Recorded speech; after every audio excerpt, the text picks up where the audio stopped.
So if you haven't used the camera before, which features should you be familiar with? Well, starting at the top back of the camera, we've got the electronic viewfinder. Across from that, we've got the cassette tape compartment. In the middle, we've got a grip to help stabilize our camera. Above that, we've got a rocker switch to zoom in and out with. Up the top, we've got a handle to pick up the camera and carry it about. Over to the right here, we've got the shotgun microphone mount. Beneath that, we've got two XLR inputs for the shotgun mic and possibly a lapel mic. And then at the front of the camera, we've got the hood to protect against flaring. You'll find the record button to start and stop recording to the back of the right-hand hand grip. Moving to the other side of the camera, first we've got a switch to release the lens cover. The first ring we see here is our focus ring.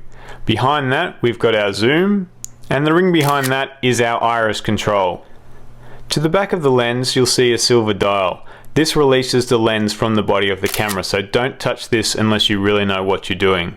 Above that, you've got a switch for the ND filters which are built into the camera. The power button is to the right of this, so there is a camera mode and also a VCR mode for playback. Beneath this, you've got two dials, one for each XLR input to control the levels of your microphone. Beneath that, you've got buttons for gain, white balance, shutter speed, and finally whether the camera is in fully automatic mode or manual mode. Beneath that, you've got a selector roller dial and also a menu button where you can control various features of the camera.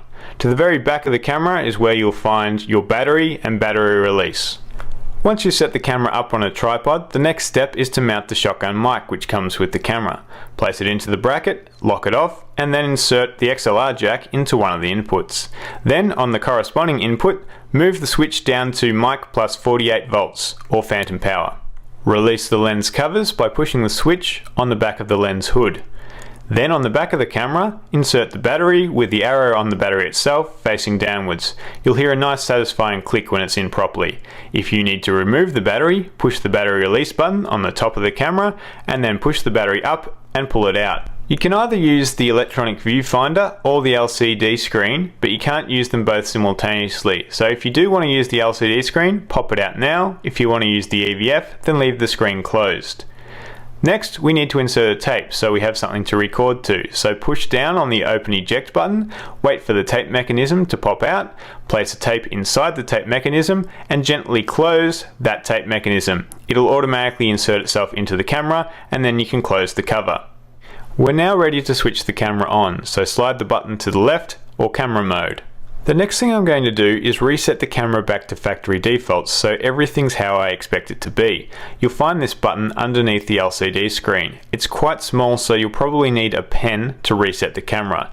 When you push on the button, it'll restart and everything will be reset back to factory defaults. Now you could leave the camera set to fully automatic mode, however this would somewhat defeat the purpose of using a camera like this which gives you so much control. So let's switch this back to manual and then we can control pretty much everything that's going on with the camera itself. This is our view through the LCD screen, so let's quickly run through what we've got here. Up the top left we've got an indication about how much battery life we've got left.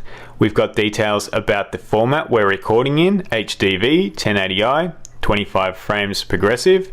Down the bottom left we've got an indication about where we're focused. Currently we're focused at roughly 90 centimeters.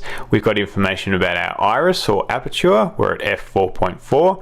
We've got information about our gain settings, so currently it's set to 0 dB, which is where we like it.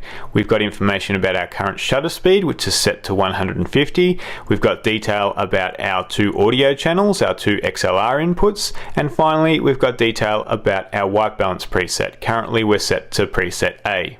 If we need to change our input levels for our audio, you'll find the controls under a little cover on the left hand side of the camera.